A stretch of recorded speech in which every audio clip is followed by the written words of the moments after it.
அனைவருக்கும் வணக்கம். நான் உங்கள் சகோதரி முனைவர் திலகவதி.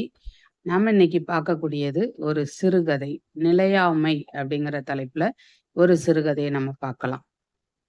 அன்றைக்கு காலையில 10 மணி இருக்கும். வழக்கத்துக்கு மாறா சேதுப்பட்டி கிராமமே அல்லோலப்பட்டுக்கிட்டு இருந்தது. ஆண்களும், பெண்களும் கூட்டம் கூட்டமா நின்னு ஏதோ பேசிக்கிட்டு, யாரையும் எதிர்பார்த்து ஏக்கத்தோட காத்துக்கிட்டு இருந்தாங்க. கொஞ்சம் தூரத்துல இருந்து மெல்லியதா ஒரு அழுகை சத்தம் கேட்டது. கூ கூட்டத்துல நின்னு பேசிக்கிட்டு இருந்தவங்க இருக்காங்க இல்லையா? அவங்கள்ல சில பேரு அந்த சத்தம் கேட்ட திசையை நோக்கி ஓடுனாங்க. அங்க ஐயோ! ஐயோ! என்று தலையில அடிச்சுக்கிட்டு அழுதுகிட்டு இருந்தா மூக்காயி. காலையில உரக்கிடங்குக்கு வேலைக்கு போன மூக்காயியோட கணவன் சாத்தப்பன் மூச்சு திணறல் வந்து செத்து கிடந்தான்.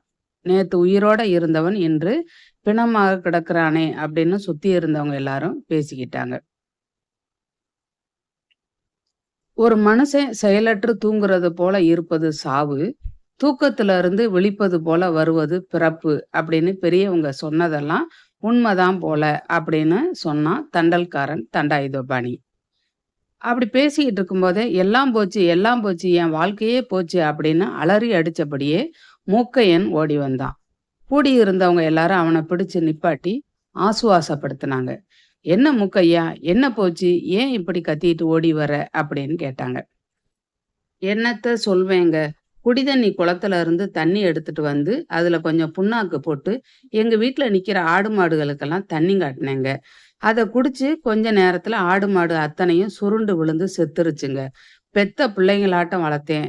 அதுங்க உடம்பெல்லாம் கீழே கிடக்க கூட்டை விட்டு பறந்த பறவைகளாட்டம் அதுகளோட உசுரெல்லாம் போயிருச்சுங்க அப்படின்னு அழ ஆரம்பிச்சான்.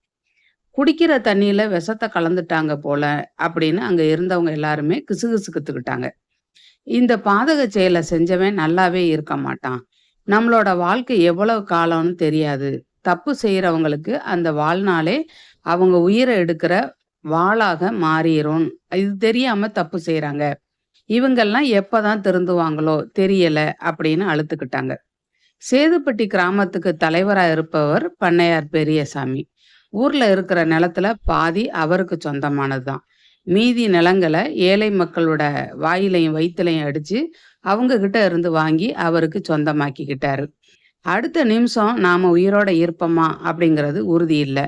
ஆனாலும் ஊரையே கட்டி ஆளணும்னு பேராசை பண்ணையாரு. பண்ணையார் கழுத்துல தங்க சங்கிலி, கை விரல்கள் 10லையும் தங்க மோதிரங்கள், தங்கத்துல செஞ்ச கடிகாரம், இப்படி நிலையில்லாத பொருளெல்லாம் நிலையானதுன்னு நினைச்சு மிதப்புல வாழக்கூடிய மனிதர் தான் இந்த பண்ணையாரு. பண்ணையாரோட கார் வரக்கூடிய சத்தம் கேட்டு கூடியிருந்த மக்கள் எல்லாரும் கொஞ்சம் விலகி நின்னாங்க. காரை விட்டு இறங்கிய பண்ணையாரு மக்களை பார்த்து, மணி 10 ஆயிருச்சு, பஞ்சு ஆலைக்கு வேலைக்கு வராம இங்க நின்று என்னல வெட்டி பேச்சு அப்படின்னு சொல்லி வெடுக்குன்னு பேசினாரு. தண்டல்கார தண்டாயுதபாணி ஓடி வந்து பண்ணையார்கிட்ட காலையில நடந்த சாவுகளை பத்தி சொன்னான். உடம்புக்குள்ள ஒரு ஓரத்துல குடியிருக்கிற உசுருக்கு தங்கி இருக்கிறதுக்கு தகுதியான இடம் கிடைக்காததால அது உடம்ப விட்டு போயிருக்கும். இது எப்போதும் வழக்கமா நடக்கிறது தானே. என்னமோ புதுசா நடக்கிற மாதிரியில கூடி நின்னு கும்மாளம் போடுறீங்க, போய் வேலையை பாருங்க அப்படின்னு கூடியிருந்தவங்கள பார்த்து ஒரு அரட்டல் விட்டாரு. கூத்தாடும் இடத்துல கூடுவதை போல கூடியிருந்த மக்கள் கூட்டம் கூத்து முடிஞ்சு களைஞ்சு செல்வதை போல அந்த இடத்த விட்டு போயிட்டாங்க.